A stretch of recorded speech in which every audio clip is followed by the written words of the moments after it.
if you don't have something you are doing with your hands. That idea of telling you just give and you will prosper is a scam. Everybody prospering in this kingdom is doing something. When you have nothing to do, you make it difficult for God to bless you. It becomes easy for God to bless you when you have something to do. You can never prosper no matter the prophecies we give you. You must get something doing with your hands, because when God comes to bless you, there must be a contact place. There is no spirit that can prosper a man who is doing nothing. Don't find yourself idling away because somebody told you that you will deliver the nations, that you are an apostle to America, and then you are sleeping, you are seeing dollars. We have a generation of people today who just lock themselves up in the cave and they pray in tongues for 8 months, and when they come out and become fake prophets and scammers, because no matter how spiritual they are, they cannot deny the fact that they need clothes to wear and something to eat. And when they can no longer get those things, they close their eyes and say an angel is talking to them, and they say, bring what you have. You're having this in your pocket, bring it out. In Psalm 128 verse 2, it says, for thou shalt eat the labor of thy hands. It says, happy shall thou be, and it shall be well with thee. You will eat of the labor of thy hands. Prosperity does not begin and end with giving and receiving. You've got to work with your hands. Don't allow your destiny to be scammed. At old age you will weep.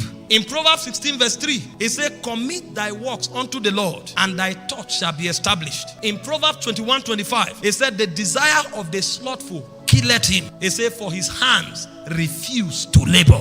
For the man that labors, he said, his thoughts shall be established. He said, but for the slothful, his desire will kill him, because his hands refuse to labor. You want to walk in honorable and true prosperity, you must find something doing with your hands. That's the foundation of prosperity, and prosperity with integrity. I told you from the beginning, for you to prosper, you must walk by mysteries and you must walk by instructions. If you violate these instructions, you will travel from coast to coast, receive all the impartation. You will be shocked what your life will become. In Deuteronomy 28 verse 12, it says, for the Lord shall open unto thee his good treasures, the heavens, to give thee rain unto the land in his season. And he said, to bless all the works of thy hands, and thou shalt lend unto many nations, and thou shalt not borrow. So as you walk with your hands, it says God will bless it, and then you will become a blessing to many nations, and you will not borrow. But the protocol of becoming big enough to bless many nations is that there is a work of your hands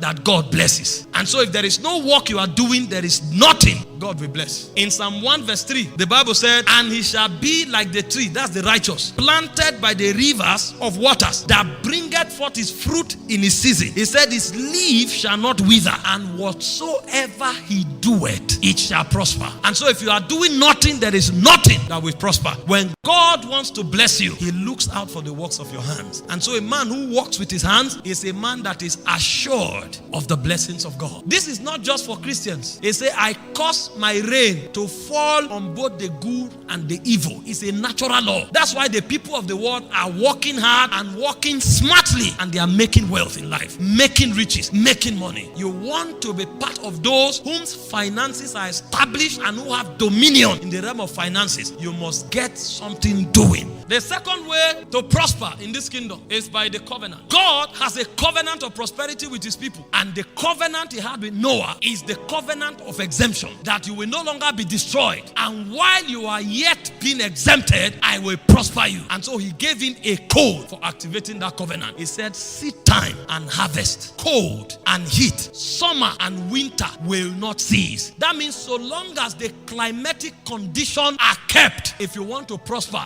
keep sowing.